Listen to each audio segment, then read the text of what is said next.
me here. These are indeed challenging times for the Indian economy, but I have dwelt on the near-term challenges elsewhere. Let me turn instead to the opportunities we have to make India a far better place than it is today, focusing in particular on finance. Much of the world is aging, facing the demographic tax of having to pay for an increasingly elderly population with a shrinking workforce. Much of the world has run out of easy paths to growth. Having built infrastructure everywhere and exploited natural resources to their fullest, many countries are left now with building bridges to nowhere to stimulate growth. Much of the world is also well educated, well fed, and well connected through roads, telecommunications, and finance. Now, India is unlike the rest of the world. Our population is young, our infrastructure inadequate, and too many Indians are poorly educated, poorly fed, and poorly connected. But that is precisely why our low-hanging opportunities for betterment are plentiful in the coming years. All we need to do is to pluck them. So, if it is so easy, why aren't we there already? This is an important question, but I don't want to go into the political economy of underdevelopment today. Suffice it to say that India is battling the internal interests that held it back in the past. While victory is not assured, we have made sufficient progress that we can look ahead to what we need to do in the next few years to put ourselves firmly back on the path of strong and sustainable growth. Now, some would say we need to focus on manufacturing. Others point to the industries we do not have, such as electronics or computer chips, and say that is what we need. Echoes of industrial planning seem to be heard once again in the corridors of power. I'm worried because we seem to be reverting to a dialogue of protection and subsidies that we left behind long ago. Our industrial sector is no longer an infant that needs to be mollycoddled. While we should not enter into free trade agreements that give foreign manufacturers an undue advantage, that is no reason for us now to respond by giving domestic manufacturers protection. We must remember that one domestic producer's advantage from protectionist profits is paid for by the consumer or shows up as another domestic producer's cost disadvantage. Instead of targeting specific industries for governmental attention, which risks bringing back all the baggage of the license permit Raj that we left behind, let us focus instead on improving the conditions for growth for all.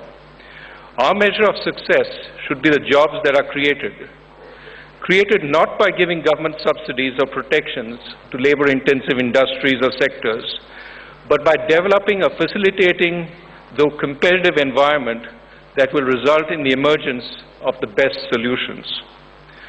This requires a disciplined focus on 4 issues, at least. Number 1, we need to improve the quality of our infrastructure, especially the logistical support and power that industry and services need. Grand plans are on the anvil, such as the Delhi-Mumbai Industrial Corridor. We need to complete such projects on time and within budget.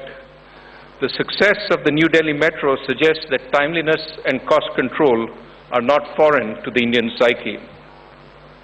Second, our youth need education and training for the jobs that will be created.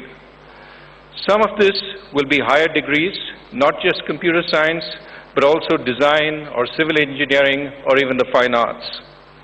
Some of it will be appropriate vocational education that teaches them to be good plumbers and electricians rather than unemployable, low-skilled engineers. Teaching our citizens can be a stepping stone to teaching the world. India can be at the forefront of providing mass technology-enabled education laced with appropriate human inputs to the rest of the world. Third, we need better business regulation. This does not always mean less regulation, but it means regulation that is appropriate to the objective and that is enforced.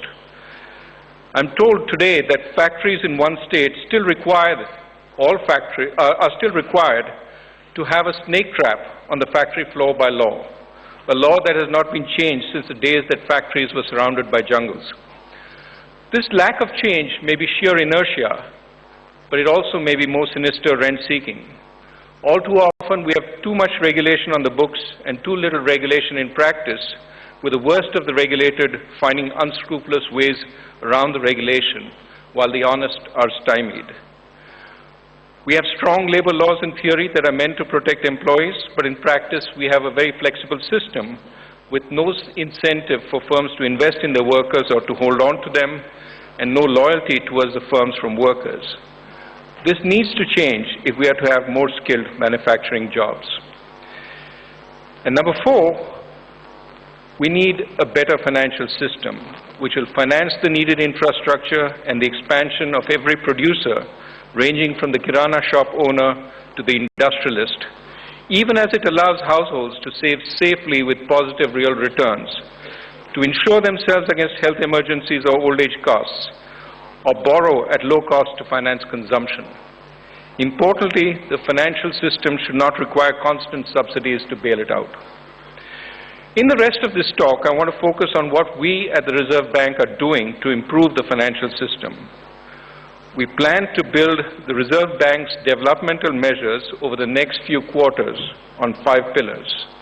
These are: first, clarifying and strengthening the monetary policy framework; second, strengthening banking structure through new entry, branch expansion, encouraging new varieties of banks, and moving foreign banks into better regulated organizational forms; third, broadening and deepening financial markets and increasing their liquidity and resilience so that they can help allocate and absorb the risks entailed in financing India's growth; 4, expanding access to finance to small and medium enterprises, the unorganized sector, the poor, and the remote and underserved areas of the country through technology, new business practices, and new organizational structures, some of which you see around you displayed in this conference.